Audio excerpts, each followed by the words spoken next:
All right, let's talk about the sugar diet and specifically how sugar is helping people to lose fat faster by increasing the metabolic rate. In the last video I made, I went over the deep dive of why this is actually working for people and having such effective results. But in that video, there was a lot of questions about how do I do this diet? What foods do I need to eat? Is sugar and fruit really the enemy? Am I going to become insulin resistant? So in this video, I want to be the voice of clarity, of precision, and rationality, and give you the truth behind all of this and understand what's actually going. Because if you want to attempt this diet, I want you to do it correctly and experiment in the right way. Today, I'm going to give you the full what is the sugar diet, give you my interpretation of it from experience and coaching other people, as well as give you a full step-by-step plan that you can apply today for you to set this diet up and get into your life and achieve those good fat loss results. So why should you listen to me? My name is Nick Rideout, and I'm a health coach helping people to lose fat, gain muscle, and double their energy levels. I've also been right where you are. In my journey to lose over 100 pounds, I was always confused about dieting. I was always trying keto, fasting, carnivore, counting calories. None of it worked for me until I did introduce sugars and include ample amount of them. Now I maintain my body weight effortlessly at 230 pounds. I eat more than 3,500 calories a day, and I also eat around 300 to 400 grams of carbohydrates every single day, mostly from sugars. Sugar's not gonna make you fat as long as you do it correctly. So if you need personalized care or if you need a personalized diet setup, you can apply to work with me one-on-one down below in order to make sense of all this information. With that, let's get into the video, and that's gonna be the first thing that I wanted to cover with you is what is the sugar diet? The official sugar diet that is being promoted that you are seeing as the fad online is coming from Cole Robinson and Mark Bell and a few of the people who originated from X last year and started to promote this idea. This idea is not new. It's been around since the 80s. It started with the book Fit for Life, where the author promoted the idea of fruit till noon. And also these type of diets having high sugars and high carbohydrates were even used back in the 1900s in order for people to reverse certain metabolic issues and even diabetes at a time. So it's not new. It's not a brand new concept. And yes, it's a fad, but it is a damn effective fad. And I want to tell you why it is so effective. And the way that this diet is working is that you are having a sugar fast is what they're calling it, but it's really a sugar loading period to where you are loading up on pure, simple sugars in the early part of the day from fruit juice, raw honey, and even refined sugar sources. Around lunchtime, 3 p.m. or dinner time is when you break your fast and you reintroduce the protein and fats. The idea is that you are running on a glucose metabolism all day, upregulating the metabolic rate, and at the same time having special hormone releases in your body by restricting protein and fats. And while this is all true, there's nothing extremely magical about it. I'm going to get into this into the why of the video and why it's actually just a good diet setup for somebody to lose body fat. So with that, I want to clarify information about sugar and what the sugar diet is not. When I say sugar, I do not mean cakes, cookies, pastries, jelly beans, Sour Patch Kids. I mean fruit juice, raw honey, and on occasion, nice cane sugar sources, okay? And the fact is that those cakes, cookies, and pastries is not sugar. It's sugar and fat. When you combine that, you are going to eat excess calorie and you will gain body fat on it. And when you add in other different issues metabolically, when you process it, that is why you struggle. The next thing I want to cover is fruit juices, and raw honey. Is all that sugar going to give me issues? In excess amount, it is going to give you issues. But at energy balance, you are going to see nothing but health benefits. It's been proven over again about how raw honey increases glucose metabolism, how orange juice has very powerful effects on lipids, on your overall blood work and your hormonal system.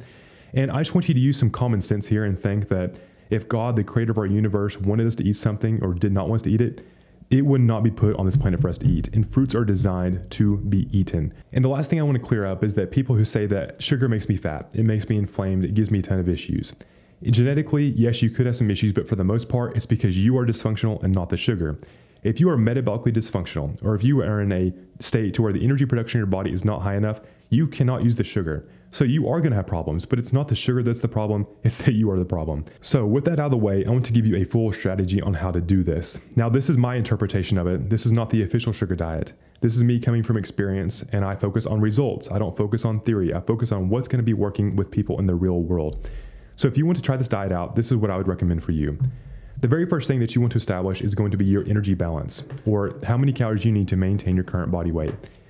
I like to start there because energy balance gives you that number that you need to optimize functionally and give you the body the energy it needs to just come back into that high energy state to where you can use the sugar. If you go right off the rip and start being in a calorie deficit or you're eating in a surplus, you're not really going to have an accurate judgment of how this is actually affecting your body. So start there with energy balance. And to do that, begin with a body weight or a calorie calculator. The one that I recommend is going to be the body weight planner. I'll give you an example through here and walk you through it. So for, let's say, a guy who's 200 pounds and wants to maintain that body weight, 35 years old, 6 foot, and put the activity level to relatively light. For most people, I would start with a light activity level. Come through here and say that you want to maintain your body weight and you will not be changing your physical activity. This will give you a rough number of how many calories you need to eat, and in this case, a little over 3,000 calories a day. From there, we want to establish protein first, then we'll want to set our fat amount, and then carbohydrate. The first thing with protein, an idea of this diet with the sugar diet is the idea of protein restriction to activate FGF21. Now, there's a lot less research on this idea of protein restriction and calling it slower, but there's a lot more research on a high protein diet. So a way that you can get the best of both worlds is going to be having a high protein diet of 0.8 grams per pound of body weight at the minimum, ideally around 1 grams, and just shooting for that number. And this comes from my experience that when I attempted this diet in the past, I ended up losing a little bit of lean tissue and my protein was very low. I was eating around 150 grams a day or even less. And as a big guy at 230 pounds, that's very little on protein. Now, I will say there's a few studies of people saying that you can have very little protein, and as long as you are having a high enough training stimulus, and as long as you are having enough carbohydrates, that you'll maintain your lean tissue. Yes, that is true, but in real world experience, it still doesn't work for most people because their training stimulus is never high enough to that amount. So that's where you want to start with protein. And in this case, this example is going to be about 200 grams a day. Next is going to be fat. And the key thing with fat that people are missing out on all of this is the fact that you are not restricting the polyunsaturated fatty acids. In this diet with a lot of sugars, we want to restrict the PUFAs, which are found very high in seed oils and certain nuts and seeds. And the reasoning behind this is that omega-6, specifically linoleic acid, impairs mitochondrial function, impairs thyroid function, and impairs glucose metabolism. This is something that's been studied over and over again, and I think it's a big issue for a lot of people.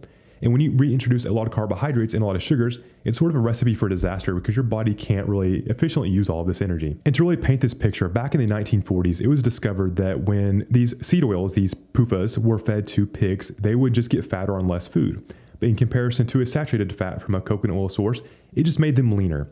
In addition, I've seen this firsthand. I've seen this at places of people who grow chickens in order to them to sell and grow their meat.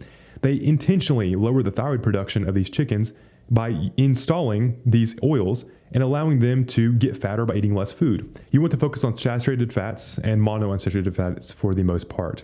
This is coming from ghee, coming from butter, coming from olive oil and coconut oil, and even macadamia nuts. That's going to be the primary sources of fats. And in this diet, you want to have a relatively low fat intake because this is a high carb, low fat approach to dieting. In this time, you want to set fats to around 25% of your total intake. The idea is that you only need a certain amount of fat for your body to operate hormonally and for it to be able to function correctly. And if you hit that number, there's really not many more benefits to fats aside from hunger control and overall taste. So if you hit that minimum threshold of fat, you're going to give yourself more energy and more sugar to upregulate the metabolism by increasing the carbohydrates as being the primary source for people to have energy in their calorie amount. Another thing about this is that fats are more calorie dense and carbohydrates are not. So why people are seeing such good results is that you're eating a lot of sugar. Think about this. 1 tablespoon of butter is around 120 calories versus an apple or a banana is about 100 calories as well. Butter, I don't know about you, but I can slap a few tablespoons on butter on something and feel good. And that's like 300 calories right there versus me eating 3 apples. Nobody's going to eat 3 apples. You're not going to eat 3 apples. You're going to eat 1 apple and you're going to feel pretty content with it because it gives you all the stuff that your body needs for it to operate. Now, finally, is going to be setting up the carbohydrate amount. The carbohydrates are going to fill up the rest of your calorie intake. And ideally, you want this to be in a 1-to-2 ratio of protein to carbohydrate. The reason for this is that carbohydrates are very protein sparing. It's going to be able to lower cortisol and also give you all the energy you need in order to keep metabolism high when you are shedding body fat. At this time, during the fruit fast, during this fruit loading period or the sugar period, you want to focus exclusively on those fruit juices, and raw honeys. Here's an example on screen. I like to have a lot of orange juice, apples, grapes, blueberries are huge, watermelon, and even a Mexican Coke at some time of a cane sugar source. I'm not going to be a problem with that. And the thing is, I don't want to promote a refined sugar source, but I also like to enjoy life. And I freaking love Coke, so I really don't care. All right. Beyond that, when you come to the end of the day and you end up breaking this sugar fast, you can reintroduce different carbohydrate sources. My preferred ones and what I see people operate best on is going to come from root vegetables, also white potatoes, and basmati rice. These are great starches that you can add to your diet, and they're going to do very functional things for you when it comes towards potassium and micronutrients, which I'll get into here in a minute. But this is sort of how you set up your diet in the sense of your calories, protein, fats, carbohydrates. Now, what about meal timing and also meal combinations? This was another common question people had. There's a rule that I've given people for a long time is going to be that you want to have carbs or fat, not both. And a key thing that people are talking about with this sugar diet is the Randle cycle, or the competition in your body burning between glucose and your fatty acids. The idea is that if you are getting mixed signals of fat and glucose coming in, that your body gets confused and doesn't know which source to burn efficiently, going to more storage. I don't think this gets activated until there's a very high amount, like if you're having a ton of pasta with, sugar sauce on it, or if you're having a giant pizza. I don't think there's a big thing with it if you're eating whole food sources, but I have seen better benefits with people when they stick to carbs or fats and not both. So, for example, if you're going to have, you want a potato, you want like a baked potato, which is a high carb, you want to have a lean protein source and keep those fats down. And around each meal, keep it to around 20 grams of fat or below when you are having a high carb meal. And then likewise, if you want to have a ribeye steak or something, don't get the potato with it, have asparagus or something instead, and keep your carbohydrates with a high fat meal to around under 30 grams per meal. This helps to optimize the metabolism and achieve what's known as metabolic flexibility, which is more important than all this in my opinion.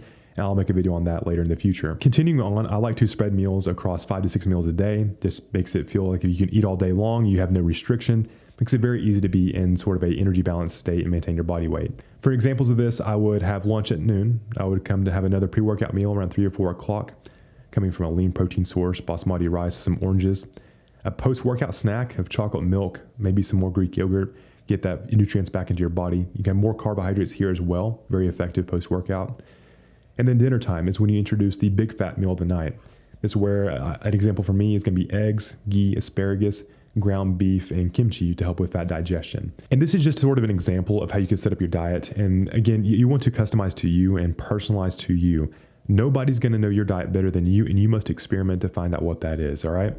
Now, one thing I want to emphasize here as well is the importance of micronutrients. I give this diet to you because it is optimized for micronutrient density. If you hit that, that's more important than anything, okay? Specifically for sugars in a high sugar diet, you want to have a few certain minerals and vitamins that you need to process all of it. The first ones being your B vitamins, and in particular B1 thiamine and B3 niacinamide.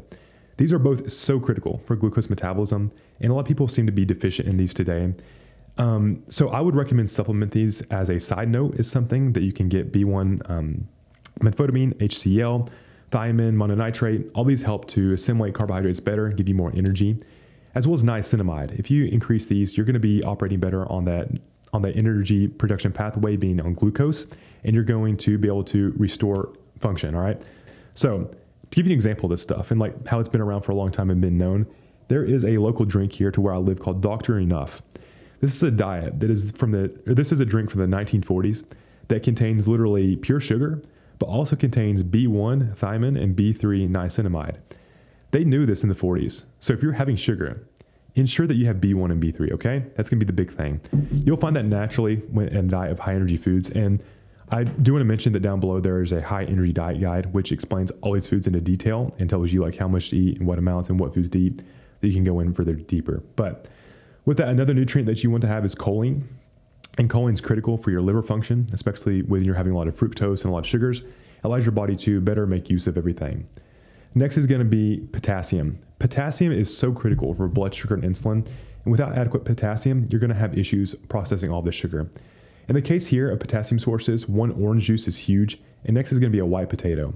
Those ones are in there are going to be huge in potassium. And they're things that I recommend that you get enough of. So with that, those are the big nutrients. And another thing that I recommend just be able to supplement wise is going to be taurine. Taurine is very powerful, helps to lower stress, helps to improve insulin sensitivity. It's going to make use and sort of optimize this diet as a whole. All right. So that's the whole entire plan. Now, what should you track whenever you were doing this and being on this diet? The thing that I want you to track, aside from weight and overall, just like, hey, what's the scale say, is going to be your energy levels. Energy is such a good indication as if your body is in a high energy state or not. And again, the whole principle here is to have high energy, not low energy. So if you're feeling good, you feel happy, you feel warm, you feel like you're buzzing all day, you feel great, your body's moving more and you're burning more calories at rest, you're increasing need, you're getting off the couch, you're doing things, you're loving life. You're going to achieve fat loss as a byproduct of you increasing energy and increasing your health. Now, wrapping up this video, should you do this every day? Should you be doing a fruit fast every day and being on the sugar diet all 7 days a week? No, I think that a few days a week is going to be fine and you can experiment and play with this. But in those times, like, hey, if breakfast, you need some more protein. If you need some more fats, you can add this in there. It's not going to make any huge difference. And I would bet my ass on you getting better results with having more high protein compared to that protein restriction. All right. So that's it for this video. If you have any questions on the sugar diet, how to use sugar, how to improve energy metabolism, you can let me know in the comments down below and I promise I'll make that video happen. If you found this video useful, go ahead and leave a like and go ahead and subscribe, and I will see you in the next one.